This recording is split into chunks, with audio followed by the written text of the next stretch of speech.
اگر پاکستان کو بہتری کے راستے پہ لانا ہے تو پھر جا کے قیدی نمبر 804 کے تمہیں پاؤں پکڑنے پڑیں گے. کہ رات کو ان کو خواب میں بھی پی ٹی آئی کا جھنڈا نظر آ جائے تو ان کا طرح نکل جاتا ہے.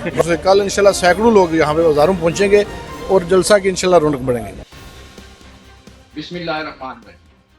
ناظرین السلام علیکم. حکومت کے لیے پاکستان تحریک انصاف کا جلسہ گلے کی ہڈی بن گیا. این او سی دینے کے بعد پھر جلسے کا مقام تبدیل کر دیا گیا. ڈر ان کے دل میں بیٹھ گیا. ایک جلسے سے اتنا ڈرنا کیونکہ جلسہ ہر پارٹی کرتی ہے. نون لیگ خود بھی ایک سیاسی پارٹی ہے. یہ بھی جلسے کرتے ہیں, جلسہ ہوتا ہے, ختم ہو جاتا ہے. ان کے ڈر کی وجہ سمجھ سے بالاتر ہے. اب حکومت کے لوگ یہ کہہ رہے ہیں کہ پوری طاقت لگائی جائے گی, پورا زور لگایا جائے گا اس جلسے کو ناکام بنانے کے لیے. اب جو طریقہ کار اختیار کیا جا رہا ہے وہ ذرا ڈیفرنٹ ہے. ایک تو پولیس کو کہا گیا ہے کہ یہ موٹر سائیکلیں پکڑ لو, پی ٹی آئی کے جھنڈے والا کوئی بھی بندہ ہے اس کو پکڑ لو, لوگوں کو روکو, رستے تبدیل کراؤ, ڈالو, لوگوں کی گاڑیاں دور لگواؤ تاکہ ان کو مشکلات آئے اور وہ دور تک پیدل چل کے جا سکے.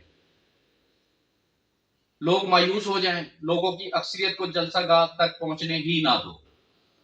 تو اس قسم کی اسٹریٹجی اپنانے کی کوشش کی جا رہی ہے.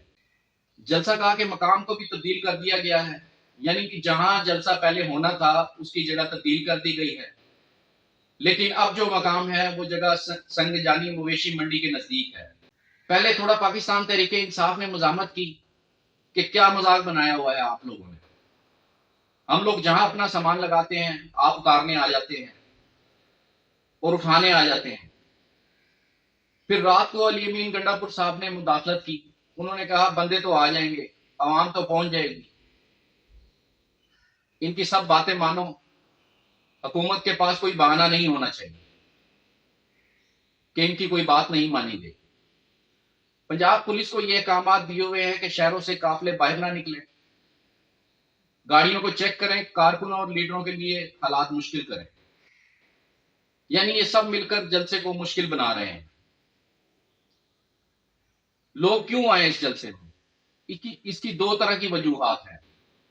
ایک وہ ہے جو عمران خان نے بتائی, دوسری وہ ہے جو گراؤنڈ ریئلٹی ہے.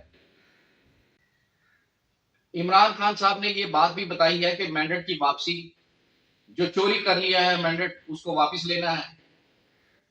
ایک وجہ تو یہ ہے. دوسرا یہ ہے کہ قبضہ گروپ نے جو ملک پر قبضہ کیا ہوا ہے اس سے ملک کو حقیقی آزادی دلوانی ہے. تیسرا عدلیہ کی آزادی کے لیے آواز اٹھانی ہے. یہ تین چیزیں ہیں. لیکن گراؤنڈ ریئلٹی میں لوگوں کو کس بات کا غصہ ہے, لوگ کیوں آئیں گے؟ دیکھیں, مینڈیٹ کی توہین ہوئی ہے, لوگوں نے ووٹ کسی اور کو ڈالا ہے اور بیٹھ کوئی اور کیا ہے. لوگوں کو غصہ ہے, وہ لوگ غصہ نکالنا چاہتے ہیں. مہنگائی اس کی سب سے بڑی وجہ ہے. جو لوگوں سے یہ وعدے کر کے آئے تھے کہ وہ پورے نہیں, وہ انہوں نے پورے ہی نہیں کیے. بڑھتی ہوئی مہنگائی لوگوں کو لے کر آئے گی. لوگ اس وقت مایوس ہیں. عمران خان کی ہمدردی, جتنا ظلم عمران خان اور ان کی اہلیہ کے ساتھ ہوا ہے یا ان کی ہوا ہے وہ ابھی تک ہو رہا, اس کی ہمدردی میں لوگ آئیں گے. اور جو حکومت کی پالیسیاں ہیں ان سے مکمل مایوسی ہے عوام کو. مایوسی کی انتہا یہ ہے کہ 94% لوگ پاکستان چھوڑ کر جانا چاہتے ہیں. تو یہ ہے جناب جلسے کی وجوہات. پاکستان زندہ باد.